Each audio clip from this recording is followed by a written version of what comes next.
do you need the Cowboys to swing big? Are you sitting here saying, I need a huge move? This was embarrassing because yesterday I can see Jerry Jones and the family being like, look, we have something else to take care of first. Sure. And I can see Jerry being done with all the other stuff, sitting down, having a glass of Johnny Walker, staring into the fire and going, you know what? We got to make this move happen now. Bring me this player. I want this team. I want to show everybody that because you heard laughing stock yesterday. You heard clown yesterday. You heard so many different shots being taken at what the Cowboys were doing that I feel like the Cowboys' only reaction is to say, we're going to puff our chests out and we're going to show you. But that does not stay the course. The stay the course is we continue to add through the draft. We add our players. We'll have good quality players.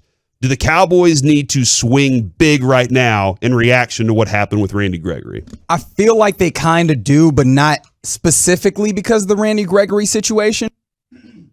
I think you needed to have somebody on the opposite side of Tank. You look at this draft class, and when it comes to DN and specifically where you're drafting at 24, I don't think it's reasonable for you to expect to have a defensive end or an edge rush type player make it to you that you can plug and play and have an immediate impact, even anywhere similar to what Randy Gregory was giving you. Mm-hmm. And anyways, we all understand the idea that you should not go into the draft with major holes that you need to fill that ends up putting you in bad places where you open yourself up to making bad decisions. Right.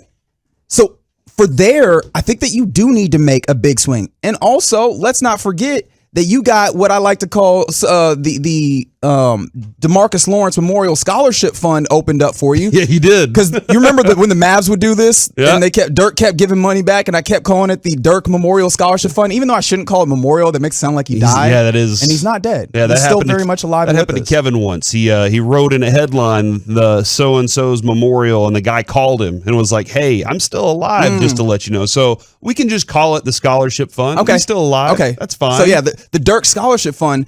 And thinking back to what the Mavs did with that, I remember they gave Wesley Matthews some of that money. Wasn't that some of Chandler Parsons' money? Yeah. Right. Wasn't it like some of DeAndre Jordan's money there too? You go. They're just like, just give him all of it, whatever. And it doesn't go as far when you have a good player giving money back to try and win something and you don't get great pieces out of it. So it feels like with all of those things situated, you probably need to make sure that you get someone like a Von Miller or Chandler Jones that's going to come in and give you that effective play on the other side of DeMarcus Lawrence, because that's what the expectation was. And that's what you expected as an organization. And I hope that they had some level of plan B for the situation at edge. I don't think they did.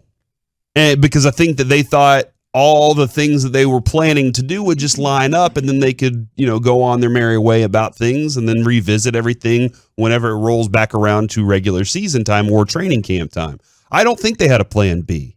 Now, do I think that they are working on plan B now? They better? Absolutely they are. They better. If you fall apart because of this, I got bigger questions. Matter of fact, I do know that Mike McCarthy and Dan Quinn are both in Athens, Georgia right now. Okay. Looking at what David Hellman says, the 3 freakazoid defensive linemen, the 3 freakazoid linebackers, the freakazoid wide. Which one are you looking at? And your answer is probably just yes. Yep. Yeah, I'm looking at every single one of these guys because I need to add talent to my roster. I need to add young talent to my roster. Does it shore up edge? Did you also mention the freakazoid wide receiver? Wide receiver, yep. There's the safety too. Is there a cornerback safety? I believe so. Yeah, so they just have freaks on that team. That's the next group of, just draft one of those guys. It's like Alabama. Just draft one of those guys. You're going to have an NFL player. And that's what you have with the Georgia team right now. Kirby Smart's doing a fantastic job bringing in that kind of talent. So I'm looking at the future of this.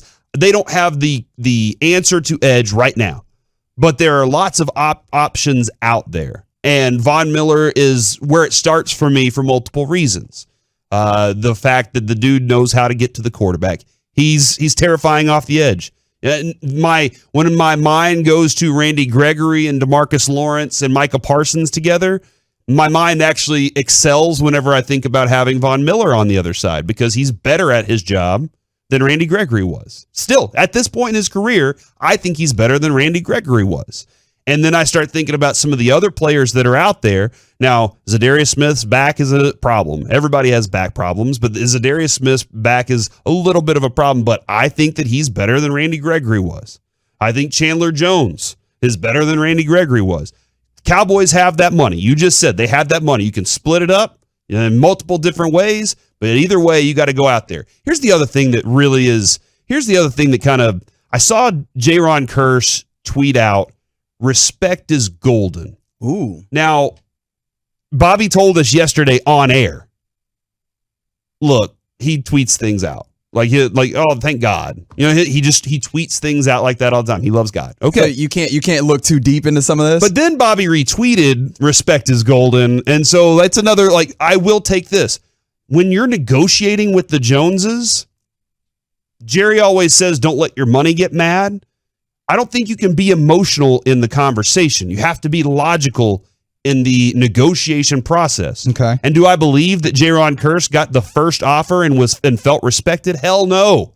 Your first offer that you get, you're never going to feel respected by. That's not what the first offer's for. But that's what your agent is supposed to be there for you for. So that whenever you get that, they say, now we're going to counter with this because this is what you deserve. We got their offer. We're going to go back to them and we can meet somewhere in the middle on this, but we are going to get you paid. And if they say, no, that's the bottom line, that's it, we're done, then you have two choices. Settle for what they offer or go find yourself somewhere else to play. And those are the two choices that Jaron Kearse has right now.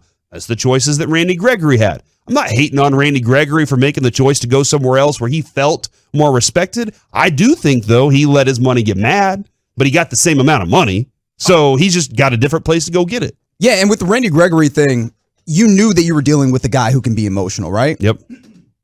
So the tough part about this is they felt like this stuff was just kind of the norm, right? So that this was not something that needed to be mentioned. That's what it feels like the reporting has bared out.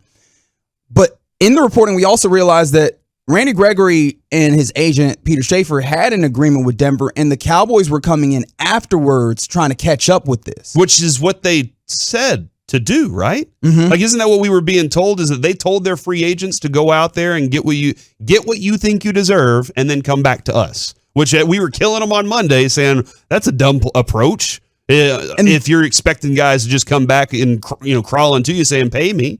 And I feel like this is the part of the reason why that's a dumb approach. You had to come and match, and now, you get yourself in a situation where something can send that guy off on an emotional spiral, if you want to call it that, and you lose the player that you want. Because ultimately the goal is to get the player in that instance. But the fact of the matter is you do need to move on.